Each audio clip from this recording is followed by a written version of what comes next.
শীতকালের ফুলকপির টেস্টই আলাদা, এবং যা কিছু রান্না করা হয় ফুলকপি দিয়ে তার টেস্টই পাল্টে যায়। তো আমরা কিন্তু নানান রকমভাবে ফুলকপি দিয়ে রান্নার চেষ্টা করি। তো আজ মাছও আমরা অনেক রকম ফুলকপি দিয়ে করি। তো আজকে আমি তোমাদের জন্য কাতলা মাছ ফুলকপি দিয়ে কাতলা মাছের কালিয়ার রেসিপি নিয়ে এসেছি। আমি কাতলা মাছ দিয়ে করেছি, তোমরা এটা রুই মাছ দিয়ে বা ভেটকি মাছ দিয়েও কিন্তু এটা করতে পারো। এটা খেতে খুব ভালো হয়। এটা ভাত, ফ্রাইড রাইস, পোলাও সব কিছুর সাথেই যায়। তার জন্য প্রথমেই আমি বড় কাতলা মাছের 3 পিস আমি নিয়ে নিয়েছি। আর আমি একটা বড় আলুকে 4 টুকরো করে নিয়েছি। বেশ কিছুটা ফুলকপির ফুলগুলো আমি নিয়ে নিয়েছি। একটা বড় টমেটোকে আমি পেস্ট করে নিয়েছি।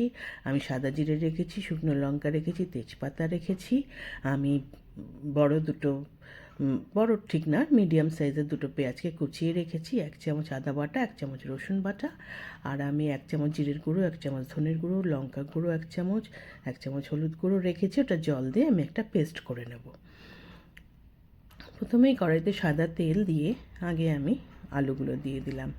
আলুগুলো দিয়ে সুন্দর করে ভেজে নেব রং ধরা অবধি। আলুগুলোর রং ধরে গেছে, এবার আমি তুলে নিলাম। এবার ওই তেলের মধ্যে আমি ফুলকপিগুলোকে দিয়ে দেবো।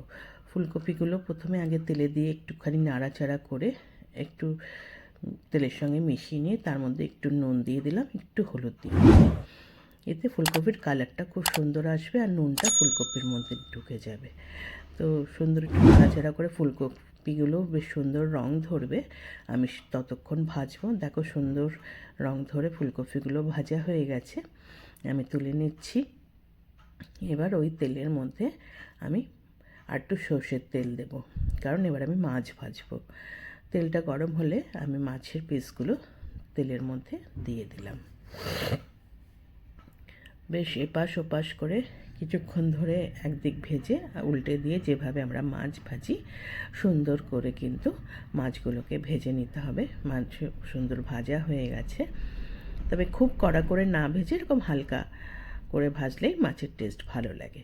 তো আমি মাছগুলোও তুলে নিলাম। এবার ওই তেলের মধ্যে আমি তেজপাতাটা দিয়ে দিলাম, শুকনো লঙ্কাটা দিয়ে দিলাম, আর জিরেটা দিয়ে দিলাম। দিয়ে একটুখানি ফোড়নটা ভাজা হলে তার মধ্যে পেঁয়াজটা দিয়ে দিলাম। পেঁয়াজটাও বেশ সুন্দর কালার এসে গেছে। এবার আমি যে আদা রসুন বাটাটা রেখেছিলাম সেটা দিলাম। সমস্ত কিছু ভালো করে তেলের মধ্যে কিন্তু আমি মিশিয়ে নিচ্ছি। নিয়ে এইবার আমি যে টমেটো পেস্টটা রেখেছিলাম সেটা দিয়ে দিলাম। টমেটোর পেস্টটা দিয়েও মিশিয়ে নিলাম। সুন্দর মেশানো হলে এবার যে মশলাটা রেখেছিলাম সেটা জল দিয়ে আমি ওটা পেস্টটা করে দিয়ে দিলাম, এবং বাটিটা জল দিয়ে ধুয়ে আমি সেই বাটি একটু জলও দিয়ে দিলাম। সমস্ত মশলা ভালো করে মিশিয়ে নিয়ে তার মধ্যে আমি একটু নুন দিলাম হাফ চামচ মতো, আর চিনি দিলাম হাফ চামচ মতো। নুন চিনিও মিশে গেছে। এইবার আমি একটু ঢাকা দিয়ে গ্যাস সিম করে মশলাটা কষিয়ে নেব। 2-3 মিনিট পরে খুলেছি, সুন্দর তেল ছেড়ে গেছে মশলাটার থেকে। মশলাটা ভালো কষানো হয়ে গেছে। এবার আলুগুলো আমি এই মশলার মধ্যে দিয়ে দেব। দিয়ে আবার ভালো করে কিন্তু আমি মশলার সঙ্গে আলুগুলোকে মিশিয়ে নেব। মশলার সঙ্গে সুন্দর করে আলুগুলো বেশ নাড়াচাড়া করে বেশ সুন্দর মিশিয়ে নিয়েছি। নিয়ে এইবার আমি যা গ্রেভি রাখবো সেই রকম পরিমাণ জল দিয়ে দিলাম। আমি প্রথমে হাফ কাপ মতো জল দিয়েছি, দেওয়ার পরে দেখছি আমার আরেকটু ঝোল লাগবে, তাহলে আমি পুরো বড় 1 কাপ আমি জল দিয়ে দিলাম। দিয়ে এবার ঢাকা দিয়ে আমি প্রায় 5-7 মিনিট হতে দেব। আলুটা মোটামুটি 80% সেদ্ধ হয়ে গেছে। আমি তুলে নিয়ে এবার ঢাকাটা তুলে নিয়ে এবার আমি মাছগুলো দিয়ে দিলাম।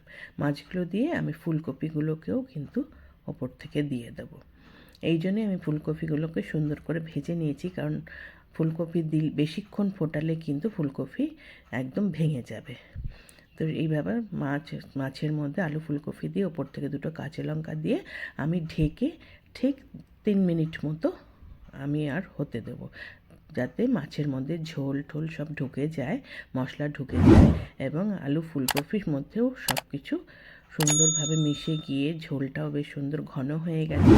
মোটামুটি আমার রান্না হয়ে গেছে। ওপর থেকে 1 চামচ গরম মশলার গুঁড়ো ছড়িয়ে দিয়ে আমি আর একটুখানি মিশিয়ে নিয়ে এইবার আমি কিন্তু ঢাকা দিয়ে আমি গ্যাস বন্ধ করে আমি 5 থেকে 10 মিনিট স্ট্যান্ডিং টাইমে রেখে দেবো। বা তারপরে স্ট্যান্ডিং টাইমের পরে খুলেছি, আমার ফুলকপি দিয়ে কাতলা মাছের কালিয়া একদম রেডি টু সার্ভ। আমি একটা সার্ভিং প্লেটে সার্ভ করে দিয়েছি। আমি এটা কিন্তু গরম ভাতের সাথে যেরকম ভালো লাগে, পোলাও ফ্রাইড রাইস দিয়েও খেতে খুবই টেস্টি হয়। রান্নাটা যদি ভালো লেগে থাকে লাইক করো, কমেন্ট করো, শেয়ার করো। যারা এখনও আমার চ্যানেলটা সাবস্ক্রাইব করোনি প্লিজ সাবস্ক্রাইব করে দিও। পাশে থাকা বেল আইকনটা প্রেস করবে, তাহলে আমার তৈরি সমস্ত রান্না তোমাদের কাছে পৌঁছে যাবে। আবার নতুন রান্না নিয়ে আসবো। আজকে তাহলে চলি, তোমরা ভালো থেকো, টাটা।